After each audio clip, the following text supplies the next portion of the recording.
일본이나 상대팀을 상대로 필요한 선수. 지난 6월 21일 광주 기아 챔피언스필드에서 한화 이글스의 김경문 감독이 부임 후 처음으로 광주를 방문했다. 기아가 훈련 중일 때 그라운드로 나와 이범호 감독 및 코칭 스태프와 인사를 나눈 김경문 감독은 일루 더가웃으로 돌아가는 길에 티배팅을 하던 김도영과 우연히 마주쳤다. 김경문 감독은 김도영의 타격을 흐뭇하게 지켜보았다.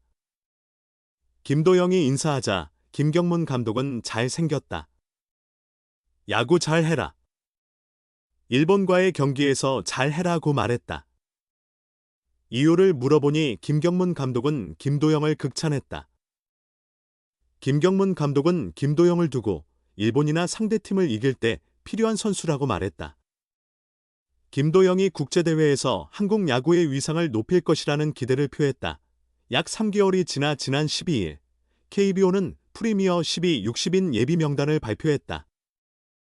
올 시즌 KBO 리그 최고의 타자로 자리매김한 김도영이 포함되었다. 이변이 없다면 프리미어 12 대표팀의 주전 3루수로 예약된 셈이다. 류중일 감독이 실책 최다 1위를 신경 쓸지라도 김도영 없는 대표팀의 중심 타선은 상상하기 어렵다. 다른 선수가 3루를 맡더라도 김도영은 지명타자를 맡을 가능성이 크다. 후반기 들어 김도영의 3루 수비도 매우 안정적이다. 12일 광주 롯데 자이언츠전에서도 3번 3루수로 선발 출전해 4타수 2안타 1타점 2득점의 활약을 펼쳤다. 2안타 모두 2루타였다. 프리미어 12는 김도영의 성인 국가대표팀 데뷔전이 아니다. 지난해 11월 아시아 프로야구 챔피언십에서 데뷔전을 치렀지만 그 대회는 23세 이하 선수들만 참가한 대회였다. 진정한 성인 대표팀 데뷔전은 프리미어 10이다. 이 대회는 메이저리거를 제외한 최고의 선수들이 참가하는 대회다. 김도영의 국제 경쟁력을 확인할 수 있는 좋은 기회다. 작년 아시아 프로야구 챔피언십에서 일본과의 결승 연장에서 내야 땅볼을 쳐 1루에 헤드퍼스트 슬라이딩 중 크게 부상을 당한 김도영에게 일본전은 남다른 의미가 있을 것이다. 한국은 대만 타이페이에서 열리는 B조 예선에서 11월 13일 대만, 11월 14일 쿠바, 11월 15일 일본, 11월 16일 도미니카 공화국, 11월 18일 호주와 차례로 맞붙는다.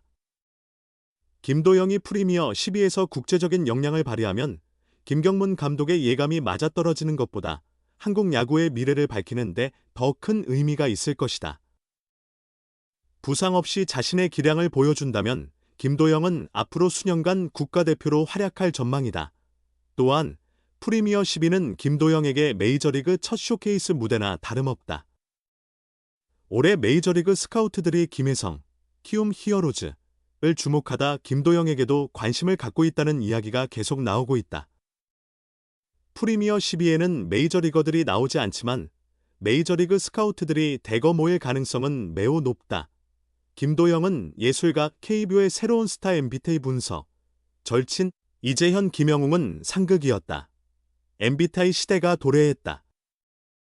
과거의 혈액형으로 성향을 파악하던 시절은 잊혀졌고 요즘에는 보다 세분화된 성격 유형 검사가 사람의 특성을 보여준다. 이제 MBTI를 해본 사람이 많아졌고 프로야구의 새로운 인기 스타들에게도 물어보았다.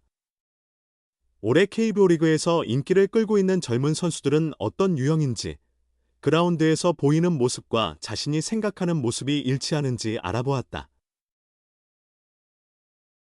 2024년 KBO 리그의 가장 핫한 인물, 기록의 사나이 김도영, 20일 기아은 자신을 ISFP로 소개했다.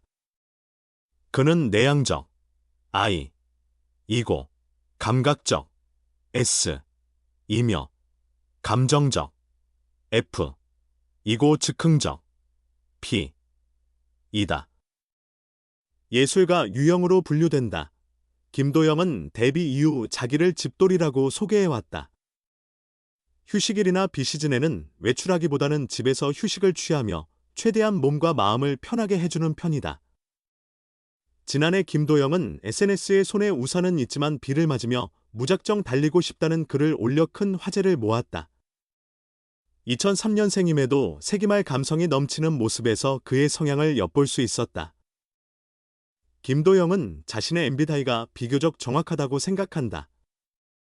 그는 이들은 SNS에 그런 걸 잘 안 올리는 것 같아요. 내향적인 사람들은 혼자 있을 때 깊이 생각하게 되는 것 같아요라고 웃으며 야구장에 나올 때는 확실히 정리하지만 야구가 잘 안 될 때는 혼자 방에서 생각하는 편이에요라고 말했다. 또한 김도영은 자신이 P인 것도 확실하다고 느낀다.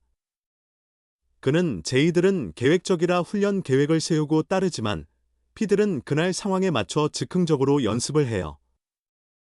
나는 확실히 P입니다. 안 되면 즉시 연습하고 끝내야 마음이 편해지곤 해요라고 말했다.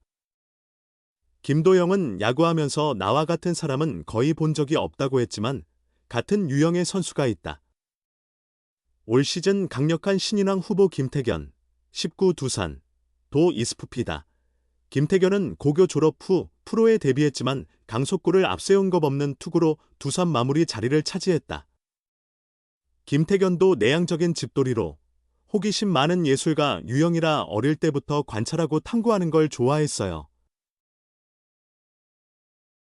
야구 잘하는 선수들을 보며 많이 배웠습니다라며 누워서 쉬는 걸 좋아하는 집돌이 유형도 맞는 것 같아요. 요즘엔 형들과 밖에서 노는 것도 재미있어요 라고 웃었다. 그는 섬세한 성격이 마운드에서 집중하는 데 도움이 된다고 느낀다. 김태견은 컨디션을 유지하려고 집중을 많이 해요. 섬세한 성격이라 현재에 집중하는 게 야구에 좋다고 생각해요라며 더 적극적으로 팀 사기를 올리는 성격이 되면 좋겠어요. 형들, 선배들 보면서 내 안에 이 성향도 더 커질 것 같아요라고 말했다. 항상 활기찬 사직구장에는 이가 있다. 윤동희, 21 롯데는 자신의 MBTI가 ESTP라고 소개했다. 외향적, 이고 감각적, S, 이며 논리적, T, 이고 즉흥적, P, 이다. 사업가 유형으로 분류된다. 윤동희의 성향이 드러난 사례가 있다.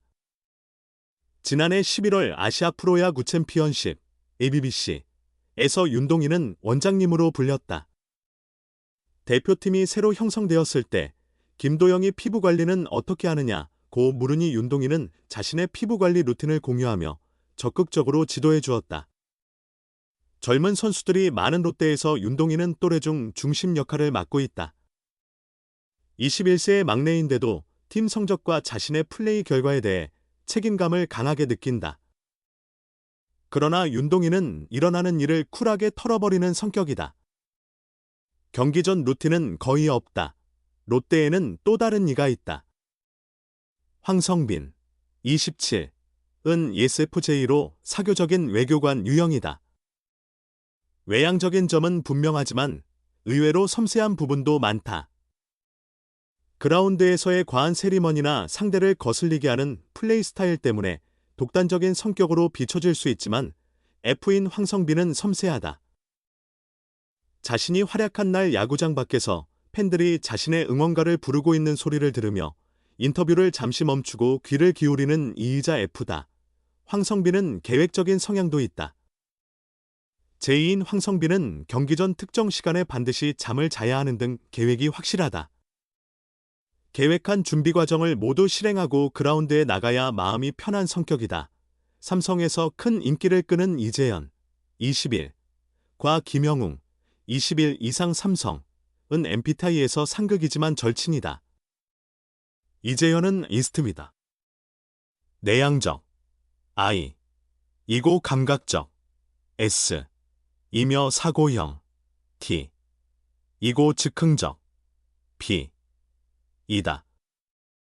상황을 합리적으로 분석하며 외골수 기질이 있는 장인형으로 분류된다. 이재현은 야구에 가장 집중하는 선수다.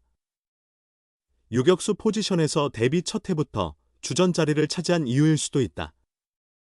친해지면 활발하지만 처음 만나는 관계에서는 낯을 많이 가린다고 한다. 전형적인 아이다. 김영웅은 NFP다. 외향적, 이고 직관적, N, 이며 감정적, F, 이고 즉흥적, P, 이다. 재기발랄한 스파크형으로 분류된다. 김영웅 잡생각이 많다는 점을 단점으로 꼽는다. 잡생각이 자신감을 떨어뜨릴 수 있지만 외향적이고 적응력이 뛰어난 김영웅은 무서운 속도로 성장했다. 올 시즌 데뷔 첫 풀타임을 뛰며 첫 20홈런을 기록하고 삼성을 이끌 가능성을 증명했다. 너무 친하지만 성향은 정반대인 두 사람은 자주 티격태격한다. 이인 김영웅이 신나서 떠들면 아인 이재현은 그래 정도로 대답한다.